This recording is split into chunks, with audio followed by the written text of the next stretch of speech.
श्री शिवाय नमस्तुभ्यम। हर हर महादेव। आज सावन महीने का 5वां दिन है और 5वें दिन की कथा का हम सभी श्रवण करेंगे। सावन 5वें अध्याय में कई ऐसी बातें बताई गई हैं जो जीवन को सुदृढ़ बनाने और शिव भक्ति की ओर हमें प्रेरित करने के लिए अग्रसर करती हैं। स्वयं महादेव इनमें अपने जो पूजन है और साथ ही हर एक चीज पर गहरा प्रकाश डालते हुए सभी भक्तों को बताते हैं।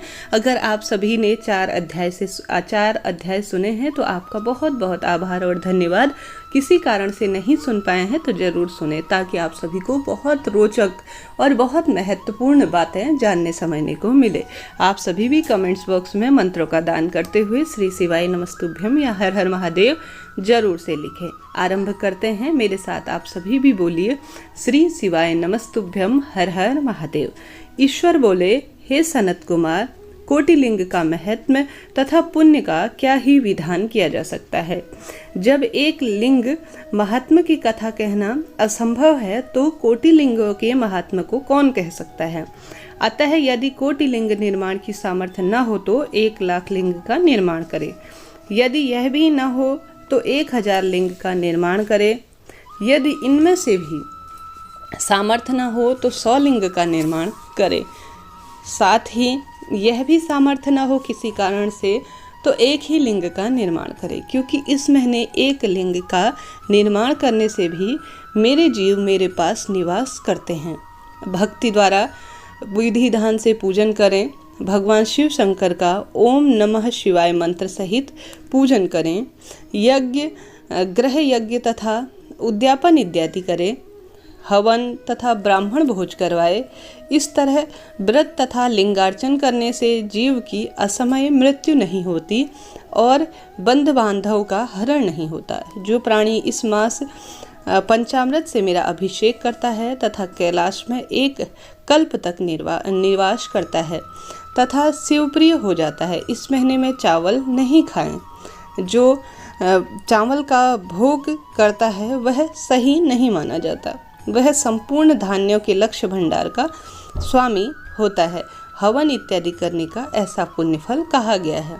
जो इस महीने में पत्तल पर भोजन करता है वह सोने के पात्र में भोजन करने वाला होता है। साग त्याग करने वाला मनुष्यों में उत्तम होता है। भूमि पर शयन करने वाला कैलाश में शयन करने के समान माना गया है। जो श्रावण में अति सुबह 1 दिन भी नहा लेता है उसे महीने के नहाने का फल प्राप्त हो जाता है। इस महीने 1 बार भी लिंगार्चन करने से 100 ब्रह्म हत्याओं के पाप से मुक्ति मिलती है। सूर्य ग्रहण, चंद्र ग्रहण तथा अन्य किसी सिद्ध क्षेत्र में 1,00,000 बार जप करने से भी जो सिद्धि प्राप्त उस व्यक्ति को हो जाती है वह इस महीने में 1 बार ही जप करने से मिल जाती है। कहने का अर्थ है इस महीने इतनी अधिक जाप करने की महत्वता बताई गई है। भले ही वह नमः शिवाय ओम हो या पंचाक्षर मंत्र, षडाक्षर मंत्र या श्री शिवाय नमस्तुभ्यम जो कि शिव महापुराण का मूल मंत्र कहा गया है। ऐसे में अन्य किसी समय में किए गए 1000 बार नमस्कार तथा प्रदक्षिणा से भी जो फल मिलता है वह इस महीने में 1 बार ही करने से मिल जाता है। इस महीने वेद पारायण करने पर सब वेद मंत्रों की अच्छी तरह से सिद्धि हो जाती है। जो इस महीने पुरुष सूक्त का 100 बार पाठ करता है वह ब्रह्म हत्या आदि पापों से भी छुटकारा प्राप्त कर लेता है। गुरु सैया पर पाप करने का भी यह उत्तम प्रायश्चित है। अतः इस महीने में बिना पुरुष सूक्त पाठ के 1 दिन भी नहीं बिताएं। समिधा, चरु, तिल और घी का यज्ञ इत्यादि करें। धूप, गंध, नैवेद्य, पुष्प आदि से पूजन करें। शंकर जी के रूपों का ध्यान कर कोटि होम, लक्ष्य होम तथा अयुत हवन करें। तिलों का व्याघृति मंत्रों से हवन करें। इसी को यज्ञ हवन कहा गया है। हे सनत कुमार, अब वार व्रतों को सुनो। सबसे पहले रविवार व्रत को कहूँगा जो एकाग्र चित्त होकर सुनो। रमणीय प्रतिष्ठानपुर में सुकर्मा नाम का एक दरिद्र ब्राह्मण रहता था। वह भिक्षावृत्ति में इधर उधर घुमा करता था। एक दिन वह ब्राह्मण घूमता हुआ किसी गृहस्थ के घर पर पहुंचा। वहां उसने देखा कि कुछ स्त्रियां मिलजुल कर रविवार का व्रत कर रही थी। उसी समय वह ब्राह्मणों को देख उन स्त्रियों की पूजा सामग्री इत्यादि को ढक दिया। जब वह ब्राह्मण बोला, हे साध्वी स्त्रियों, आप सब ने इस व्रत को क्यों ढक दिया? आप दयालु हैं, मुझ पर कृपा करो, इस व्रत की विधि कहो, क्योंकि परोपकार के समान तीनों लोकों में अन्य कोई धर्म नहीं है। दरिद्रता अवस्था से मैं काफ़ी दुखी हूँ। यह व्रत श्रवण कर मैं भी इस व्रत को करूँगा। स्त्रियाँ बोली, हे द्विज, यदि आप उन्माद हैं, प्रमाद है, भक्तिहीनता या अनास्था करेंगे तो इस व्रत को हम तुम्हें कैसे बताएं? यह सुनकर वह ब्राह्मण बोला, हे स्त्रियों, मैं ज्ञानी और भक्ति युक्त होकर उत्तम व्रतों को करने के लिए बेहद उत्सुक हूँ।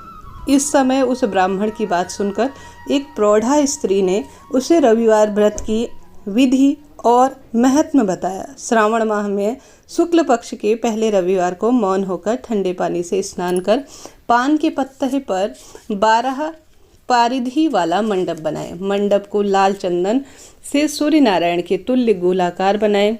उस मंडल में संज्ञा नामक स्त्री सहित सूर्य भगवान की लाल चंदन से पूजा करें। घुटने के बल बैठकर लाल चंदन और जपा पुष्प युक्त जल से सूर्य के 12 मंडलों पर अलग अलग अर्घ दे। लाल चंदन, चावल, जपा पुष्प और उपचारों से पूजा करें। नारिकेल, बीज और शर्करा युक्त नैवेद्य सूर्य के मंत्रों को कहकर अर्पण करें। सूर्य का 12 मंत्रों द्वारा स्तवन कर 12 बार नमस्कार करें। 12 बार प्रदक्षिणा करें। 6 सूत के धागों को एक में मिलाकर उसमें 6 गांठ लगाएं। फिर उस सूत्र को सूर्य नारायण के अर्पण कर अपने कंठ पर बांध ले। 12 फलों का बायना निकालकर ब्राह्मण को दें। इस व्रत की विधि किसी से कहनी नहीं चाहिए। हे विप्र, इस प्रकार व्रत करने से निर्धन प्राणी धनी हो जाता है, पुत्रहीन पुत्रवान हो जाता है, कोढ़ी कोढ़ से छूट जाता है और रोगी रोग से मुक्त हो जाता है। हे विपेंद्र, और विशेष क्या कहा जाए? इस प्रकार श्रावण के सभी रविवार, चाहे वह 4 पड़े या 5, व्रतों को करना चाहिए। व्रत के संपूर्ण फल की इच्छा के लिए उद्यापन करें।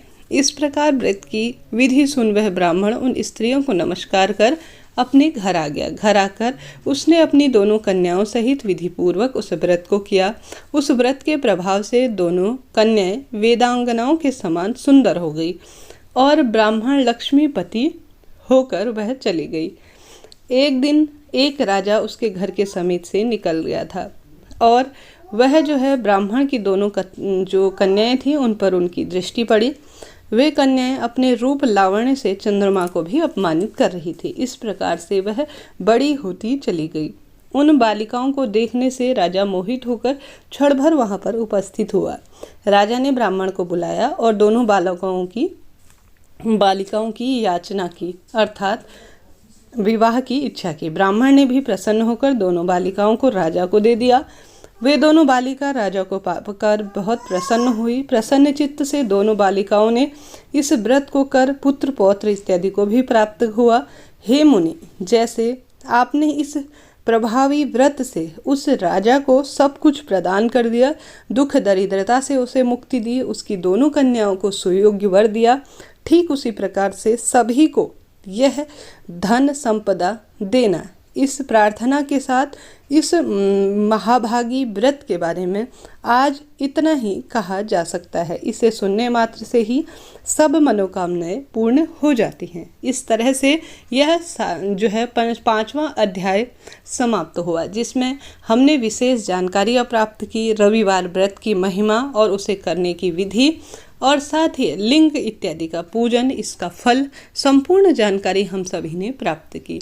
वीडियो आपके लिए उपयोगी रहा हो। महादेव की पूजा करने के लिए आप सभी भी सावन के सोमवार की तैयारी कर रहे हैं, किस विधि से तैयारी कर रहे हैं, किस तरह से आप इस सावन में महादेव को जलाभिषेक कर रहे हैं, पंचामृत से अभिषेक कर रहे हैं, कृपया कमेंट्स के द्वारा जरूर से बताएं। महादेव से प्रार्थना है आपके व्रत पूजा पाठ का आपको पूर्ण फल प्रदान हो, जीवन में आने वाले सब कष्ट मिटे, यही प्रार्थना करते हुए आज की वीडियो में इतना ही। मेरे चैनल पर रोज सुबह सुबह शिव महात्म में, श्रावण महात्म में जिसे कहा जाता है, वह सुना जाता है। मैं भी श्रवण करती हूँ और आप सभी तक भी इसे पहुँचाती हूँ। आप सभी रोज जो है इसे सुनना चाहते हैं, बहुत प्रेम पूर्वक पूर्ण फल प्राप्त करना चाहते हैं, तो कृपया चैनल को लाइक करें, शेयर करें, सब्सक्राइब करें। मिलते हैं इसी तरह की रोचक जानकारी के साथ। श्री शिवाय नमस्तुभ्यम। हर हर महादेव।